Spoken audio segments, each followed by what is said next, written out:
O presidente da Câmara dos Deputados, Arthur Lira, se reuniu com líderes partidários para debater as próximas pautas da casa. A repórter Marília Ribeiro traz as últimas informações. Como é que deve ficar a tramitação, por exemplo, do PL do aborto, que vem causando muita polêmica. Boa noite para você, bem-vinda e bom trabalho.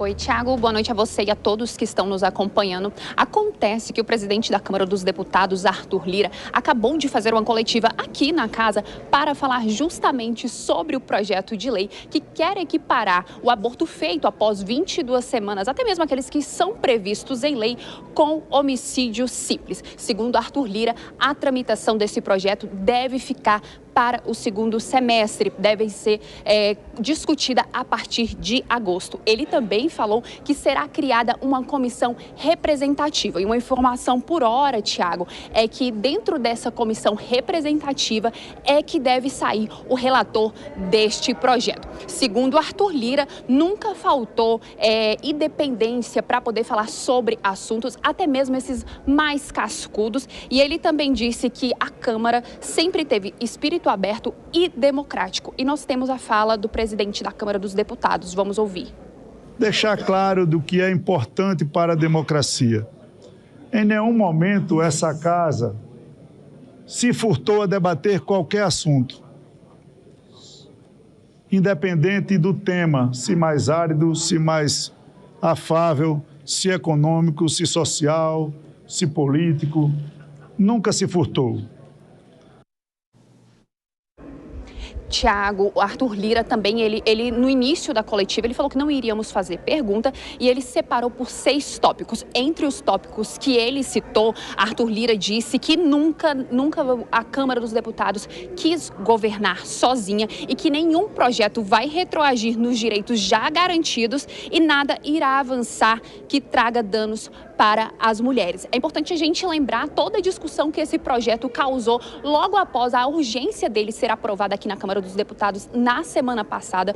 Essa urgência que foi aprovada em poucos segundos e de forma simbólica. Hoje, a tarde inteira, ela foi dedicada para que eles pudessem falar o que seria feito com esse projeto. Nós tivemos aqui parlamentares de esquerda recolhendo assinaturas para que esse pedido de urgência fosse arquivado. Outros deputados de direita que defendem o projeto, como o próprio autor dele, Sóstenes Cavalcante, que diz que a tramitação deve acontecer antes mesmo das eleições municipais que ocorrem em outubro. Mas, segundo Arthur Lira, o assunto vai ser discutido mesmo somente em agosto e vai ser criada essa comissão de representatividade para poder tratar do assunto. Thiago. Marília, em um outro ponto polêmico, a Câmara deve votar a PEC da anistia. A previsão é hoje, é isso? Thiago, exatamente. Arthur Lira pautou essa votação, mas assim, há um impasse sobre essa votação, se ela acontece hoje ou se ela acontece amanhã, mas deve sair essa semana. Essa PEC da anistia, ela tem como objetivo dar o maior perdão da história a irregularidades cometidas por partidos políticos, entre elas o descumprimento das cotas eleitorais para negros e mulheres. É importante a gente também relembrar que a Câmara dos Deputados tentou votar essa proposta de emenda à Constituição em outubro do ano passado, em uma comissão especial, mas a reação contrária barrou essa medida. Como não houve uma votação na comissão no prazo, o presidente da Câmara, Arthur Lira, ele pode levar o assunto diretamente para o plenário da Câmara, entre hoje e amanhã. Eu vou só falar quem disse que essa votação deve acontecer amanhã, foi o deputado Altineu Cortes, que falou que deve ser pautado hoje, mas a votação deve acontecer amanhã. Então a gente está aqui na Câmara aguardando tanto essa quanto outros assuntos que devem acontecer ainda hoje aqui na Câmara. Thiago. Então, nesse assunto ainda um impasse, você fica de olho por aí, a qualquer momento você volta com outros destaques. Até mais tarde, Marília. Bom, Dora Kramer, o presidente da Câmara, Arthur Lira, falando sobre a polêmica em relação a essa PEC do aborto. Então, aquilo que ia ser urgente não vai ser mais urgente. Ele adiou porque a pressão popular, inclusive, foi muito grande. Mas agora vem esse outro debate, essa outra discussão sobre a PEC da anistia. É o Congresso Nacional, Dora Kramer. Olha só, vamos aos dois assuntos. É o seguinte, primeiro que o Arthur Lira, na questão do aborto, sentiu a força da reação. Tentou sair de fininho, mas não tem conserto, né? Não faz nenhum sentido nada do que ele disse, que não tem urgência, que não retroage, que não fere direito. A lógica, os fatos estão aí e o presidente do Senado hoje fez uma fala contra essa PEC bastante esclarecedora a respeito desse assunto. Então, é claro que essa história de fazer comissão é uma maneira de deixar o assunto na geladeira. Vamos ver a pressão da bancada evangélica, porque diz que isso é um compromisso do Arthur Lira e, claro, que isso está ligado à sucessão do Arthur Lira, que também está ligado ao nosso próximo assunto, que é a anistia. Essa belezinha que agora vai passar, claro que vai passar. Como não vai passar, né? Isso, o Arthur Lira desengavetou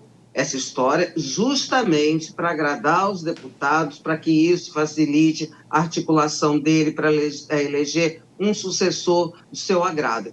É um vexame total, sempre é um vexame. Agora, no ano eleitoral, no momento em que a gente discute uma série de normas do TSE para que as eleições se conduzam dentro da lei, você vem com uma anistia para quem feriu a lei, e não é uma anistia, essa anistia, toda hora tem essa anistia. Toda eleição, de tempos em tempos, tem essa anistia. Então, é o Congresso, realmente, a Câmara, principalmente nos últimos tempos, aí abriu um baú de maluquices, de coisas que estão completamente em desconexão com a sociedade, com a população, que eu vou te contar. Agora, esse é o contrário do aborto, eu acho que passa. E, Kobayashi, em relação a essa PEC, essa discussão sobre a anistia, isso é uma, como a Dora fala, uma dissintonia em relação à sociedade. Agora, sobre a PEC do aborto, ao que tudo indica, vai ser esquecido lá na frente, o texto vai ser esquecido e só lá, depois da eleição, a gente vai voltar a falar aqui na Jovem Pan sobre isso, se alguém ressuscitar esse documento. O próprio autor do projeto, Sóstenes Cavalcante, do Rio de Janeiro, admite que isso poderia ficar já para depois das eleições. Então, não imagino nem que haja algum tipo de pressão nesse momento para que já seja votado. Vamos nos lembrar que o PL das fake news também tem regime de urgência e não se fala mais nele. Está aí, né, há quantos meses já engavetado. Então, é possível que isso aconteça naturalmente com este PL anti-aborto. Em relação à anistia, há um desvirtuamento total do próprio Instituto da Anistia, porque a anistia deveria ser uma exceção justificável em alguns casos. A anistia, ela nasce a partir da necessidade de transição de regimes autoritários para democráticos. Nestas fases, né, no que se chama de justiça de transição, é que se tem a anistia como uma espécie de moeda de troca para se sair de um regime autoritário, opressor, para um estado de democracia. Mas, infelizmente, parece que aqui no Brasil as pessoas gostaram, em especial o parlamento gostou do Instituto da Anistia e aí usa para outras diversas coisas, principalmente para matéria eleitoral, a cada eleição, a cada descumprimento, a cada vez que há necessidade de uma punição por descumprimento a regras da lei. E, infelizmente, esse desvirtuamento acontece há muitos anos e eu farei coro aqui a ideia da Dora, a aposta dela de que vai passar mais uma anistia no nosso Congresso Nacional.